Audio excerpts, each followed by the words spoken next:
I'm Chrissy from Tales of the Ravenous Reader, and I'm here today with Shaun David Hutchinson. Hello. So excited because he's here with us at Great Good Place for Books, out touring for At the Edge of the Universe. So if you have not heard or met Shaun yet, he has a bunch of great titles out. I have 3 in my hands, including The 5 Stages of Andrew Brawley, which I'm picking up tonight and going to immediately read.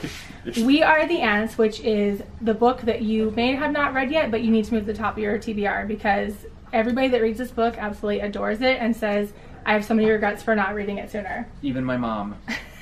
Did that really happen? Oh yeah. Shame, shame, shame. Oh yeah. That is so funny. Yeah, no, I was actually my boyfriend at the time when I read it, we were together for 6 years. Yeah, he didn't read it. He's not my boyfriend anymore. Yeah, I don't blame you for that. That's a shame. And his latest, At the Edge of the Universe, which we are going to talk a little bit about tonight, as well as We Are the Ants and maybe some other fun projects that you have coming up. So, we'll go right into questions if that's okay.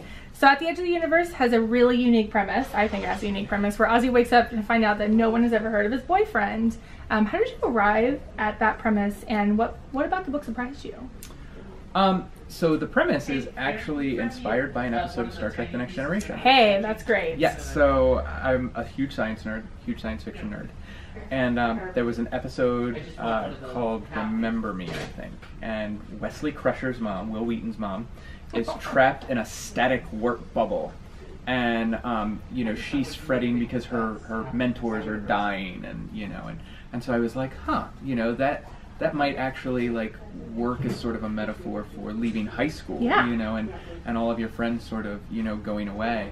And of course, I'm not doing a static warp bubble because I'm much more interested in, you know, quantum physics. And there was this really great article where physicists were sort of proving that we live in a holographic universe.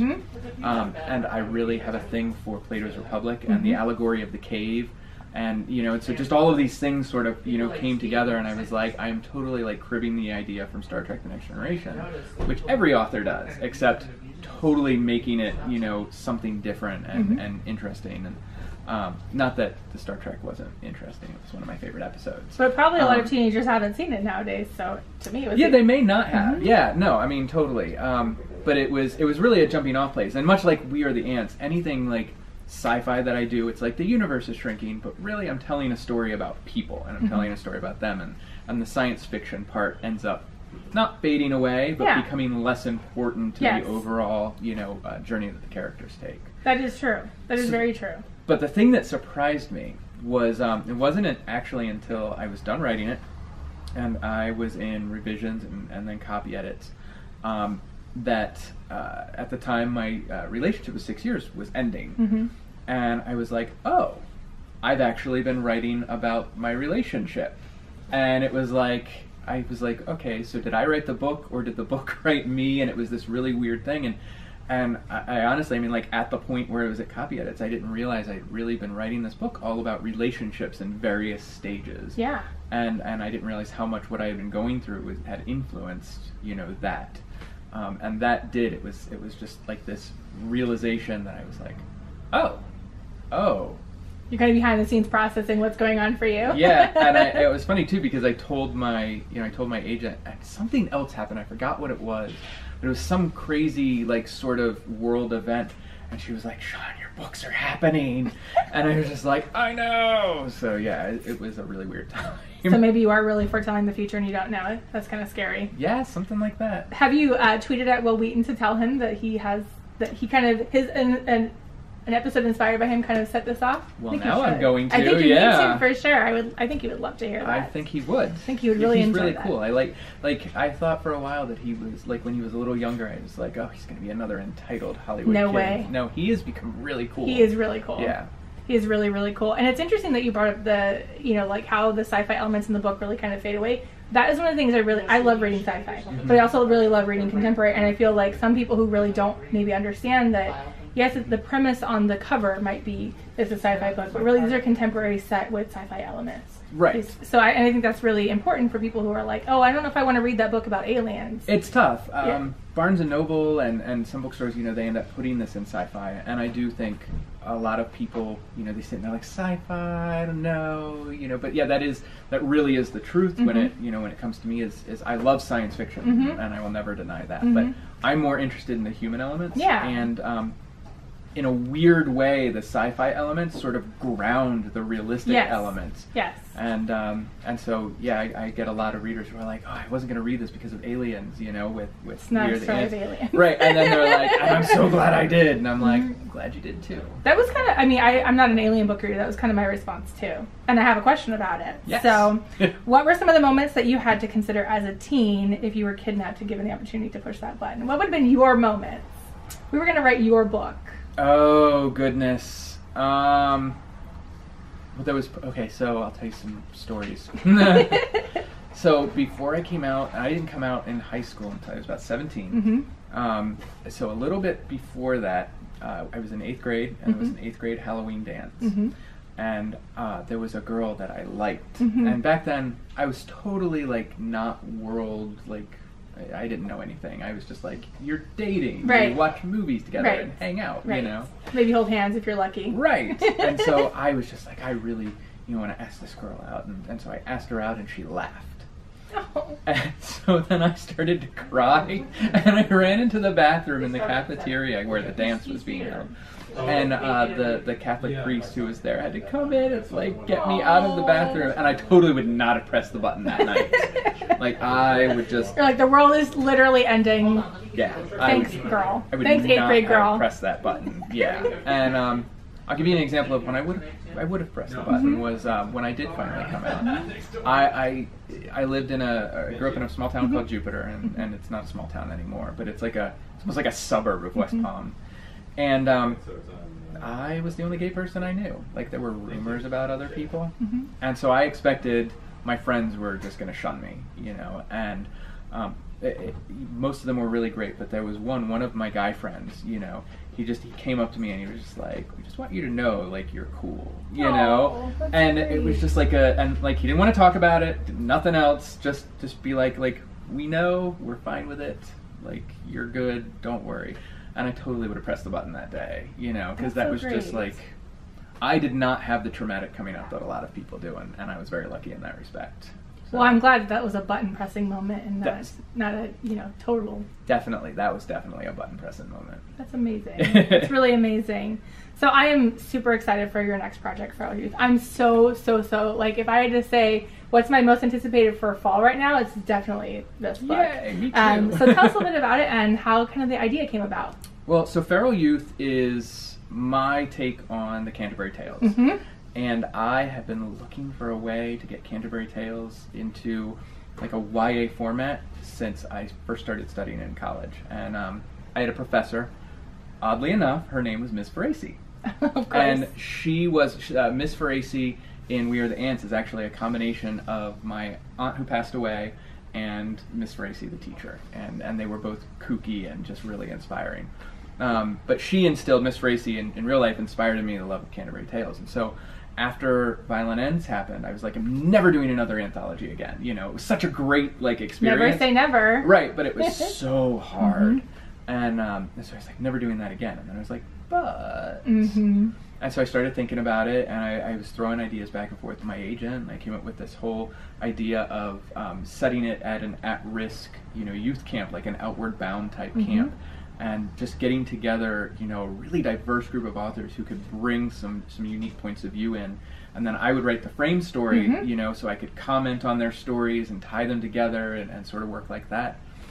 And it is really good. Like, I just got the last two stories.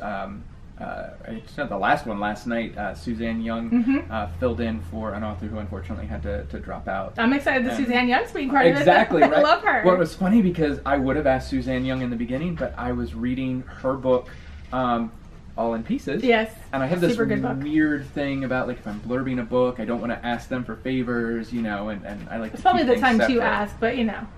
And that's exactly why I wouldn't. So, but yeah, and so I'm glad I got that, and then I just got a Leah Dawn Johnson story and Summer Prince. I'm so excited. I cannot wait. So yeah, I mean, these stories, I mean, I have just the best writers. Eugene Myers, I love him. Yes. So I'm a huge fan of Remade, and all the stuff that he did, I'm super obsessed. Yes, and he, when I tell you, okay, so have you read Violent Ends? I have not. Okay, so there was a story in Violent Ends. Well, no, I don't want to give it away. Don't give it away, because I'm totally going to read it. But it was the story that everybody, like, I would sometimes go into Goodreads, which we're not supposed to do, and I would read the status updates, right? And I would see people, like, live updating the stories, and I would be like, ooh, they're getting close to that story. And then I would see the, what? And I was like, Eugene's story is going to be that story. I didn't realize he wrote in that. That's actually really exciting. So yes. That's even more incentive for me to read it. Not that I wasn't already incentivized, but now I'm really excited. Really, like, just really good author. I mean, Brandy Colbert, I mean, so many good authors, and I'm really excited. And I've got summer writing 2 stories. Tim Florine is actually also. He's writing 2 stories? Well, his stories kind of be broken up into 2 pieces. Great.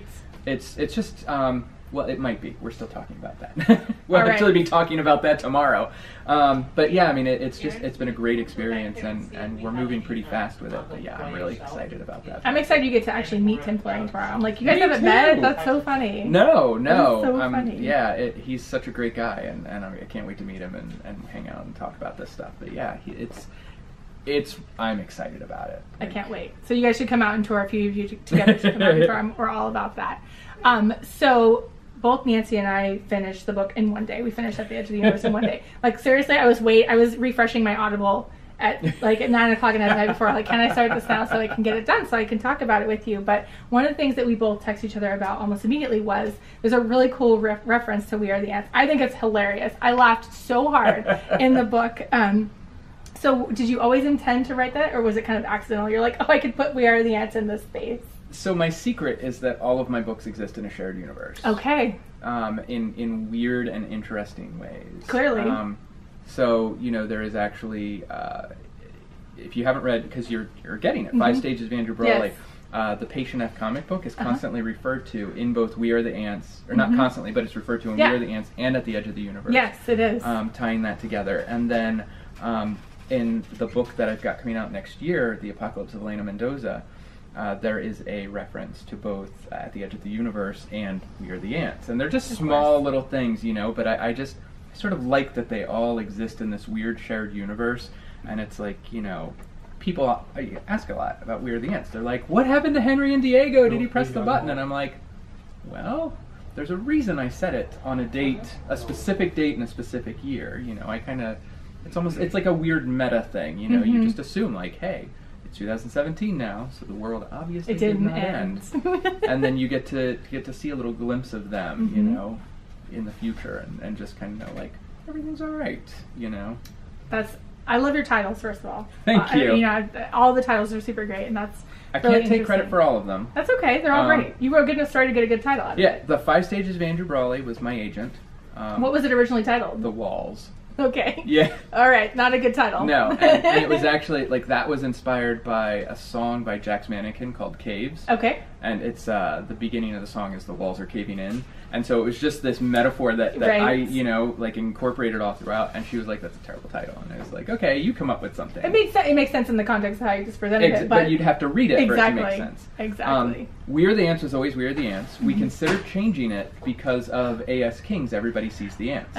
Okay. So they were like, we don't want him to get confused. And I was like, no. Confuse those. It stays. And of course, Simon & Schuster supported 100%. And At the Edge of the Universe was my previous editor, Michael. It was his idea.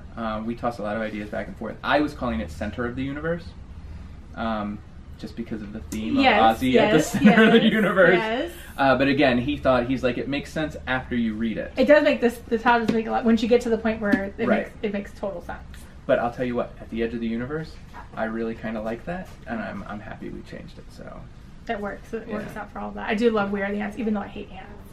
That's kind of my head. I hate ants. So I was like, okay, but it's not really bad ants. So that works. So you're an advocate for suicide prevention, which I really appreciate, and also you tackle some pretty serious mental health stuff in your books. Yes. How do you take care of yourself when you're writing?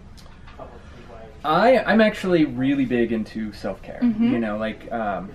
My mom yells at me all the time because I always check my luggage on airlines, and I always make sure that I get aisle seats, and I refuse to fly Southwest because I can't stand the anxiety of not having a seat. I have just learned that there are certain things in life that are just not worth stressing out over. if I have to pay extra money to, you know, for certain things, you know, I do it because it's not worth, you know, that sort of thing. I do a lot of reading, you know, when I start to feel, for me, you know, because I'm an advocate for suicide prevention and for mental health issues, because these are things that I've suffered through. And of course, you know, we should all be advocates even if we don't suffer through them, but they're especially, you know, important to me because of those issues. And for me, like, I've gotten to this weird point in my life where, like, everything is good. So when depression hits, it's like, I actually know it's depression and not just like, oh, there's bad things happening and I don't know what the difference is anymore. And so I've learned to do this thing where it's like, when I start to feel it, it feels like the flu almost. And I'm like, okay, I'm either getting sick or I'm getting depressed. And I just do things like, I don't stress about getting up early in the morning. I don't stress about going to work on time. You know, I'm just like, things are going to happen. You know, I'm just like, if I want pizza tonight, I'm going to eat my pizza, you know, and I just watch TV and just am nice to myself. And I think we all need to do that sometimes. Absolutely.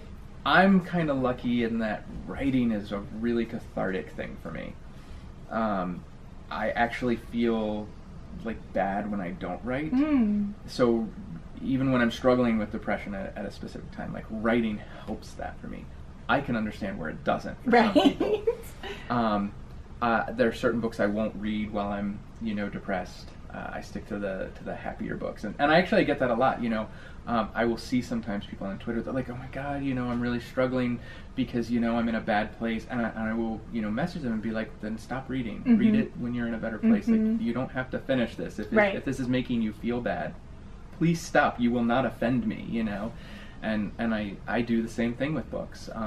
There are just certain books, there are issues like self-mutilation that, you know, are things that I went through, and I don't particularly like to read about them. And they were actually really hard to write about.